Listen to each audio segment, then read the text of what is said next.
نحمدہ و نصلی علی رسول الکریم اما بعد فاعوذ باللہ من الشیطان الرجیم بسم اللہ الرحمن الرحیم۔ ناظرین و سامعین محترم، آج کا درس قرآن سورۃ البقرہ کی آیات 194 اور 195 دو آیات پر مشتمل ہے، اور اس کا مضمون بھی گزشتہ مضمون کے ساتھ جڑا ہوا ہے جو قتال فی سبیل اللہ ہے۔ قتال فی سبیل اللہ، جہاد فی سبیل اللہ ہی کا سب سے اعلیٰ مرتبہ اور درجہ ہے۔ جہاد فی سبیل اللہ کل ہے اور قتال فی سبیل اللہ اس کا ایک جز ہے، اور وہ جز جو ہے چونکہ اس میں جان اور مال کے ساتھ جد و جہد ہے، لڑائی ہے دشمن کے ساتھ، تو اس لیے یہ بہت بڑا ہوا بھی ہے، اور اس میں جانیں بھی جاتی ہیں۔ مال تو جاتا ہی جاتا ہے ہر جگہ پہ، لیکن یہاں پہ جان بھی جاتی ہے۔ تو لیکن جو جان جاتی ہے، جو انسان جان دیتا ہے، اس کے لیے اللہ نے بڑی فضیلتیں رکھی ہیں، اور قتل ہو جانے والوں کو کہا کہ ان کو مردہ نہ کہو، یہ زندہ ہیں، ان کو رزق دیا جاتا ہے، لیکن تم ان کی زندگی کا شعور نہیں رکھتے۔ تو یعنی یہ اس قدر اعلیٰ اور برتر زندگی ہے اللہ کے ہاں کہ تم انسان یہاں پہ رہنے والے زمین کے اوپر، ہاں جی، تمہاری سوچیں بھی محدود ہیں اور تمہارے مقاصد بھی اسی زندگی سے متعلق ہیں، اور یہاں سے بیٹھ کے تم اللہ کی رضا حاصل کرنے کی جتنے بھی کوششیں اور مشقتیں اٹھاتے ہو، لیکن اس کا انعام جو ملتا ہے وہ تمہاری سوچ سے بھی کہیں زیادہ ہے۔ تو ان آیات کا پس منظر یہ ہے کہ عرب میں جاہلیت کے دور ہی سے کچھ مہینے محترم تھے جنہیں شہر الحرام کہا جاتا تھا۔ شہر الحرام یعنی ایسے مہینے جس میں جنگ کرنا انہوں نے اپنے اوپر حرام کر لیا تھا۔ یہ 4 مہینے تھے، 3 کنزیکٹیو ہیں، ذی القعدہ، ذوالحج اور محرم، اور ایک الگ ہے رجب۔ تو رجب کا مہینہ وہ انہوں نے عمرہ کے لیے رکھا ہوا تھا، عمرے کے لیے رکھا ہوا تھا کہ اس میں عمرہ کرنا ہے۔ تو عمرے کے لیے جو بھی قافلے آتے ہیں وہ پرامن راستوں کو بھی پائیں گے اور پرامن رہیں گے، اور عرب کا کوئی قبیلہ، کوئی گروہ، کوئی ڈاکو، کوئی لٹیرا ان پر حملہ آور نہیں ہو سکے گا، کیونکہ یہ مہینہ حرام مہینہ ہے۔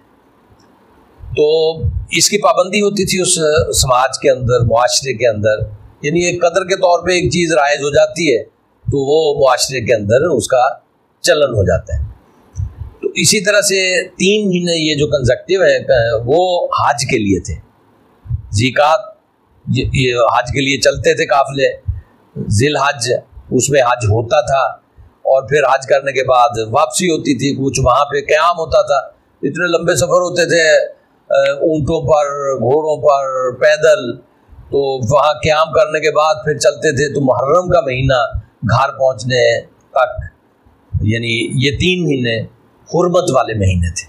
اس کی سب پورا عرب قدر کرتا تھا، اس کا احترام کرتا تھا۔ البتہ یہ بھی چیز تھی، یعنی جہاں پہ اچھائی ہوتی ہے وہاں پہ کچھ خرابیاں کرنے والے لوگ بھی ہوتے ہیں۔ جب کہیں لڑنے کو جی چاہا تو مہینہ اگر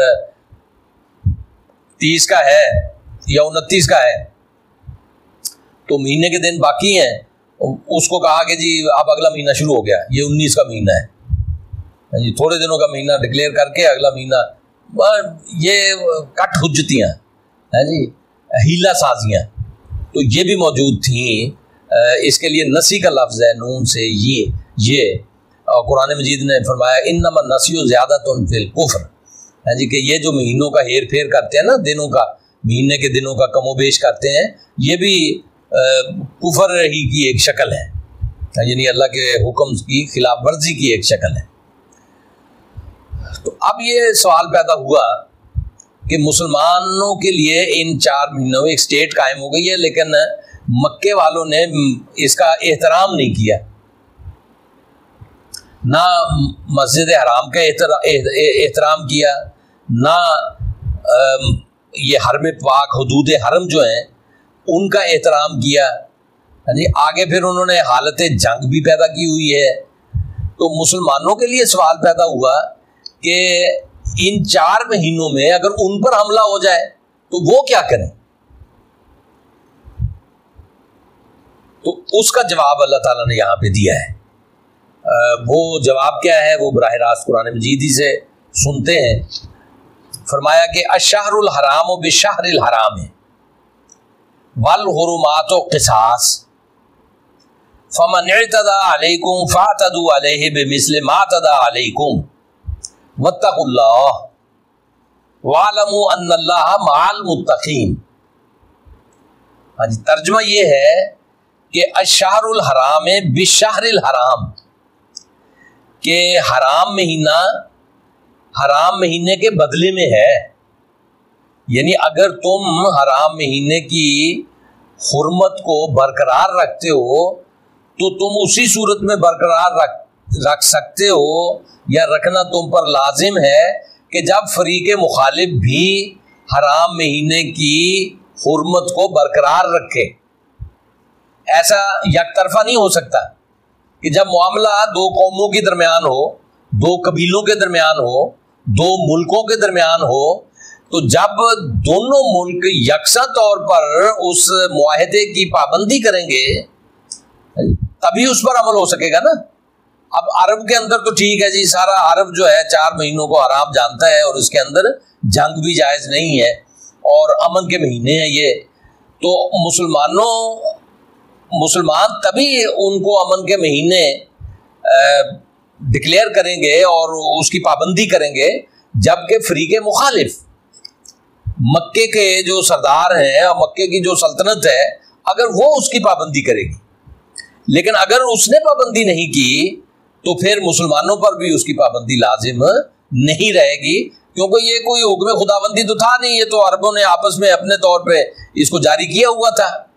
تو رسول اللہ صلی اللہ علیہ وسلم یعنی ظاہر ہے کہ عرب کے سماج ہی کی ان تمام چیزوں کی پابندی کر رہے تھے کہ جو امن کے لیے تھیں، انسانیت کی ہمدردی میں تھیں، اس کی خیر خواہی میں تھیں، سماج کی بھلائی اور ترقی کے لیے تھیں.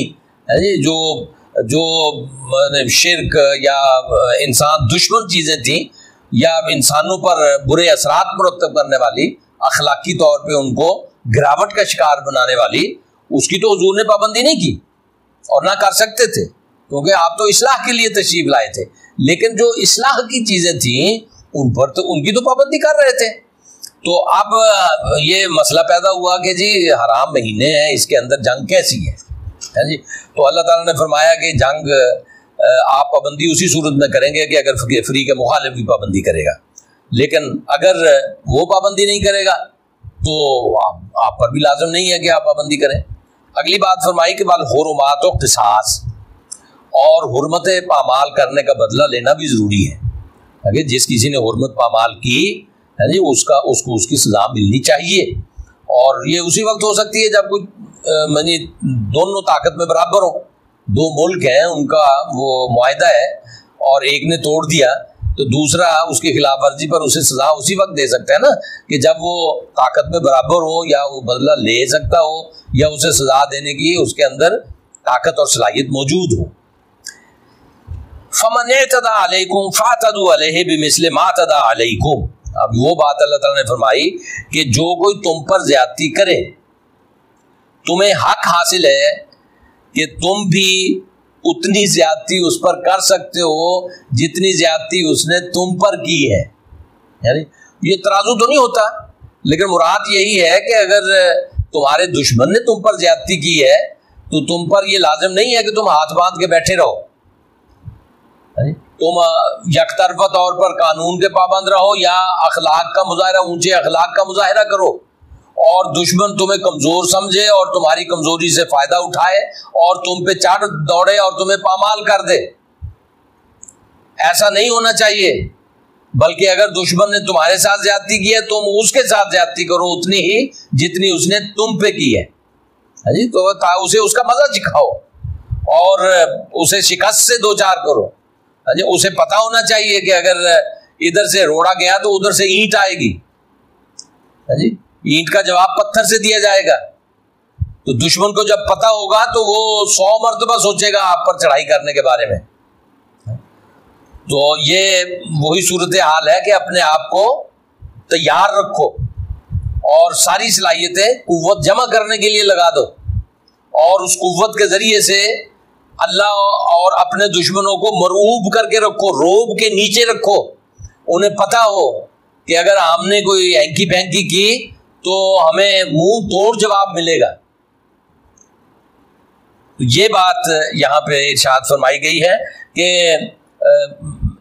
یعنی دفاعی طریقہ اختیار کرنا درست نہیں ہے جی، پیسو انداز. اب وہ وقت گزر گیا، وہ مکے میں تھا کہ جب بڑی کوششیں کی سمجھانے کی ان کو، لیکن اور مسلمان کمزور تھے، ظاہر ہے کہ وہ مزاحمت کرتے بھی تو کمزور مزاحمت ہوتی اور طاقتوروں کے ذریعے سے کچل دیے جاتے. تو واتقوا اللہ واعلموا ان اللہ مع المتقین، اور زیادتی کرنے سے بچو. زیادتی تمہاری طرف سے نہیں ہونی چاہیے، کیونکہ تم اللہ کے بندے ہو، اللہ کے نام لیوا ہو، اللہ کے قرآن کے علمبردار ہو. قرآن انصاف سکھانے آیا ہے، انصاف کو قائم کرنے آیا ہے، لوگوں کے حقوق دلانے آیا ہے اور ان کو آگے بڑھانے کے لیے آیا ہے. امن کا پیغام لایا ہے اور امن قائم کرنے کے لیے آیا ہے. تو اگر تم نے زیادتیاں شروع کر دی، جیسے دنیا دار قسم کے بادشاہ زیادتیاں کرتے ہیں، تو تمہارے اور ان کے درمیان کیا فرق رہا؟ تمہیں اپنے آپ کو ممتاز کرنا ہے اپنی خوبیوں کے اعتبار سے.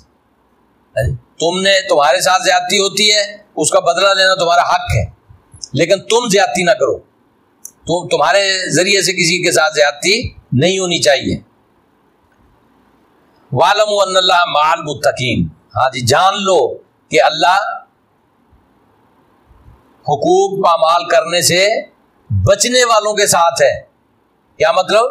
اللہ حقوق پامال کرنے والوں کے ساتھ نہیں ہے، زیادتی کرنے سے بچنے والوں کے ساتھ ہے. زیادتی کرنے والوں کے ساتھ نہیں ہے، ظلم سے بچنے والوں کے ساتھ ہے اور ظلم سے بچانے والوں کے ساتھ ہے، ظلم کرنے والوں کے ساتھ نہیں ہے. یہ اللہ کی معیت سامنے آ گئی ہے. ہم دعا بھی کرتے ہیں کہ یا اللہ ہماری مدد فرما. مظلوم دعا کرتا ہے کہ، اور رسول اللہ صلی اللہ علیہ وسلم کی ایک حدیث ہے کہ مظلوم کی آہ سے بچو، اس کے اور اللہ کے درمیان میں کوئی واسطہ نہیں ہے. مظلوم کی بد دعا وہ بڑے نقصان کا پیش خیمہ ہو سکتی ہے. ایک تو دعا اور بد دعا ہے نا، اور دوسرا یہ ہے کہ ظالم کا ہاتھ پکڑنا، اس کو ظلم سے روک دینا اور ظلم کے سارے اسباب کا خاتمہ کرنا. یہ ظاہر ہے کہ یہ اجتماعی قوت سے ممکن ہے. وہ حکومت ہے تو اس کا فرض ہے، حکومت کا یہ فرض ہے، اور حکمرانوں پر بدرجہ اولا لازم ہے کہ اپنے زیر انتظام سارے علاقے کے اندر ظلم کو پنپنے نہ دیں، ظلم کو روکیں اور لوگوں کو انصاف دلائیں. تو وہ بڑے بدبخت ہیں. ایک تو یہ فرمایا نا کہ عادل بادشاہ قیامت کے روز اللہ کے سائے کے نیچے ہوگا، جس دن اللہ کے سائے کے علاوہ کوئی سایہ نہیں ہوگا. عادل بادشاہ. لہذا اسلام میں تو بادشاہت یعنی حکمرانی بھی کوئی غیر اسلامی چیز نہیں ہے. حکمرانی بھی جنت میں لے جانے والی ہے، تجارت بھی جنت میں لے جانے والی ہے، کاشتکاری بھی جنت میں لے جانے والی ہے، ملازمتیں لوگ کرتے ہیں پیشے کے اعتبار سے اپناتے ہیں، وہ بھی جنت میں جانے کا باعث ہے. تو یہ سارا یہ اسلام دین ہے، اور دین کے اندر تمام زندگی کے شعبے شامل ہیں، اور ان میں کام کرنا یہ اللہ کی رضا کا باعث ہے، جنت میں جانے کا ذریعہ ہے. تو یہ ہمارے ہاں جو ایک تصور پھیلا ہوا ہے کہ جی وہ دنیا کے لیے تو سب کچھ کرتے ہیں، ہم دین کے لیے کچھ نہیں کرتے، یہ اسلامی تصور نہیں ہے. دنیا کیا ہے؟ آپ کی زندگی اور آپ کے گرد و پیش کے آپ کو میسر ذرائع اور وسائل، یہ دنیا ہے. یہ یا تو دین کے مطابق ہوگی یا دین کے خلاف ہوگی. بس اس کو دین کے مطابق رکھیں.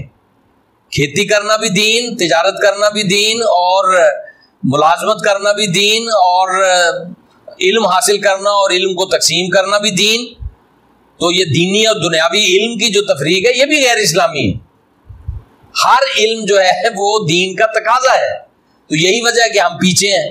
ہم نے قرآن حدیث کے علم کو تو علم قرار دے لیا اور باقی کو دنیا قرار دے کے بے دلی کے ساتھ اس کو پڑھا، اور باقی جن دنیا نے اس کو پڑھا وہ آگے بڑھ گئے۔ تو بہرحال یہاں پہ جو بات اللہ کی معیت کی آئی تھی نا، اللہ ساتھ ہے۔ ہاں جی، آپ کے ہر شعبہ زندگی میں کام کرتے ہوئے جب اللہ کی اطاعت کرتے ہیں، آپ اللہ کے حکم کے مطابق کرتے ہیں، تو پھر اللہ آپ کے ساتھ ہوتا ہے۔ ہاں جی، اللہ آپ کے ساتھ ہوتا ہے، تو اس بات پہ یقین رکھیں۔ تو یہ تو اللہ نے اعلان کیا ہوا کہ میں ساتھ ہوں، ان اللہ مع المتقین، ان اللہ مع الصابرین، ان اللہ مع المومنین، ان اللہ مع المسلمین۔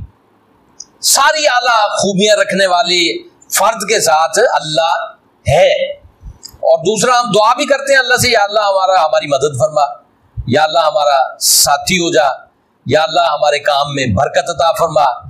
تو یہ بھی مطلب دعا بھی ہے، لیکن اللہ کی طرف سے اعلان بھی ہے۔ اور جہاں پہ اللہ کا حکم ہے وہاں تو دونوں چیزیں اکٹھی ہو جاتی ہیں۔ جب ہم اللہ کی اطاعت کرتے ہیں تو پھر اللہ کی تائید بھی ہوتی ہے اور ہم اللہ سے اس کی مدد بھی مانگتے ہیں، دونوں چیزیں اکٹھی ہو جاتی ہیں۔ اگلی بات یہ فرمائی کہ وانفقوا فی سبیل اللہ، اللہ کی راہ میں خرچ کرو، ولا تلقوا بایدیکم الی التہلکہ، اور اپنے آپ کو اپنے ہاتھوں سے ہلاکت میں مت ڈالو، واحسنوا، اور مثالی نمونہ بن جاؤ نیکی کا، ان اللہ یحب المحسنین، تو اللہ تعالیٰ مثالی انسان بننے والوں کو پسند کرتا ہے اور ان کے ساتھ محبت کرتا ہے۔ یہ دیکھیں، احسنوا کا ترجمہ میں نے مثالی کیا ہے، مثالی بن جائے، یعنی مثالی کردار ہو آپ کا، تو حسن پیدا کرنا، بلند ترین مرتبے پر فائز ہونا، تو اللہ کی راہ میں خرچ کریں۔ اب اللہ کی راہ میں عہد نبوی میں جو خرچ کرنا تھا وہ تو نبی صلی اللہ علیہ وسلم اور حکومت کو دیتے تھے لوگ، اور وہ جہاد پہ بھی خرچ ہوتا تھا، کمزوروں پہ بھی خرچ ہوتا تھا، علم پر بھی خرچ ہوتا تھا، عبادات کی توسیع کے لیے بھی خرچ ہوتا تھا۔ مسجد بھی اسی طرح سے بنی، مسجد نبوی، وہاں پہ صفہ جو چبوترا تھا وہ بھی اسی طرح سے بنا، وہاں پہ آنے والے لوگ جو تھے ان کے لیے جو انتظامات ہوئے وہ بھی انفاق سے ہوئے، اور جو جہاد ہوئے جنگوں میں ساز و سامان وہ بھی اسی طرح سے اکٹھا ہوا، لوگوں سے کو ترغیب دی گئی اور صحابہ کرام نے مال کو خرچ کیا۔ اب ذرا صورتحال تھوڑی سی تبدیل ہو گئی ہے، تھوڑی سی کیا بنیادی طور پہ ہی تبدیل ہو گئی ہے۔ اب یہ نہ تو رضاکارانہ رہی ہے، جنگ رضاکارانہ رہی، بلکہ ہر ملک کی اپنی فوج ہے، اور نہ ہی فی سبیل اللہ جو اخراجات ہے خرچ کرنا یہ رضاکارانہ رہا، یہ بھی ٹیکس لاگو ہو گئے، حکومتوں نے ٹیکس لاگو کیے، اپنے اخراجات بھی نکالے، ڈیولپمنٹ کے اخراجات بھی اسی میں سے کیے، اور فوج کی تنظیم تربیت بھی کی، تعلیم پہ بھی خرچ کیا، صحت پر بھی خرچ کیا، سڑکیں بھی بنائیں۔ تو گویا اب یہ ڈیولپمنٹ اس درجے میں آ گئی ہے کہ ٹیکس عائد ہو گئے ہیں۔ تو اب ترغیب کا ذریعہ نہیں، بلکہ ترغیب تو اپنی جگہ پہ رہے گی کہ لوگ یعنی ٹیکس پے کریں، لیکن جہاں سے یہ تصور آیا ہے مغرب سے، وہاں پہ تو ٹیکس نہ دینے کی بہت بڑی سزا ہے اور بڑا جرم سمجھا جاتا ہے اس کو، اور اول روزی سے اس کی تعلیم دی جاتی ہے۔ لیکن ہمارے ہاں یہ معاملہ ملا جلا ہے، ہماری قوم جو ہے وہ فی سبیل اللہ خرچ کرتی ہے، لیکن رضاکارانہ طور پہ، اور جن کو وہ دین سمجھتے ہیں وہاں پہ، جی مدرسے کو دے دو، مسجد کو دے دو، اور مدرسے میں پڑھنے والے بچوں کو دے دو، یہاں پہ، یا پھر اب عیدی ٹرسٹ بن گیا، یا عمران خان کی وجہ سے شوکت خان ہاسپٹل، تو ادھر این جی اوز بن گئی ہیں، وہ الخدمت جماعت اسلامی کی، اور اخوت ڈاکٹر امجد ثاقب کی، تو اس طرح سے ادھر بھی لوگ دیتے ہیں اور بڑا جی دل کھول کر دیتے ہیں۔ لیکن ہمارا تاجر طبقہ جو ہے نا، وہ حکومت کو ٹیکس دینے کے لیے اس سطح پہ، اس درجے پہ آمادہ نہیں ہے۔ اس کے اسباب ہیں، ایک تو وہ ادھر دے دیتا ہے فی سبیل اللہ، دوسرا سمجھتے ہیں جی حکومت کو دیں گے تو یہ صحیح خرچ نہیں کریں گے، اور اس کے لیے کسی نہ کسی درجے میں جواز بھی ہے، لیکن آپ اسی وقت کر سکیں گے احتساب بھی جب آپ نے اپنے طرف سے جو فرائض ہیں وہ پورے ادا کر دیے ہوں. تو اس لیے اللہ تعالیٰ کا تو حکم ہے، اور کوئی بھی نہ حکومت بغیر سرمایہ کے چل سکتی ہے، نہ کوئی کام بغیر سرمایہ کے ہو سکتا ہے، اور نہ ہی فوج ملک کی جو حفاظت کا ذریعہ. اور ایٹم بم پہ ہمیں بڑا ناز اور فخر ہے، تو ایٹم بم بھی سرمایہ کے بغیر نہیں بن سکتا. تو اس لیے قوم کو ٹیکسز بھی اتنی ہی خوش دلی سے ادا کرنے چاہیے، اور ان کا بھی اتنا ہی ثواب ہے. یہ بھی اللہ کی راہ میں، آپ حکومت چلا رہے ہیں، آپ فوج پہ خرچ کر رہے ہیں، آپ اپنا اسلحہ خرید رہے ہیں. تو عہد نبوی کے اسلحہ تھا تیر، تلوار، ڈھال، نیزہ اور زریں، یہ اس دور کا اسلحہ تھا، اس پہ خرچ کرنا فی سبیل اللہ تھا. آج کا اسلحہ جو ہے ایٹم بم ہے، لیزر میزائل ہیں، اور ٹینک ہیں، اور طیارے ہیں. تو یہ بھی ملک کے دفاع کے لیے ہیں، بلکہ اسلام کے دفاع کے لیے ہیں، یا مسلمانوں کی حفاظت کے لیے ہیں. تو ان پر خرچ کرنا یہ بھی اسی طرح سے ثواب ہے، اسی طرح ثواب ہے. خود اللہ فرماتا ہے کہ اپنی ساری توانائیاں لگا دو قوت جمع کرنے پہ. اس دور کی قوت تھی رباط الخیل، یعنی نشان زدہ گھوڑے جو جہاد کے لیے تیار کیے جاتے تھے.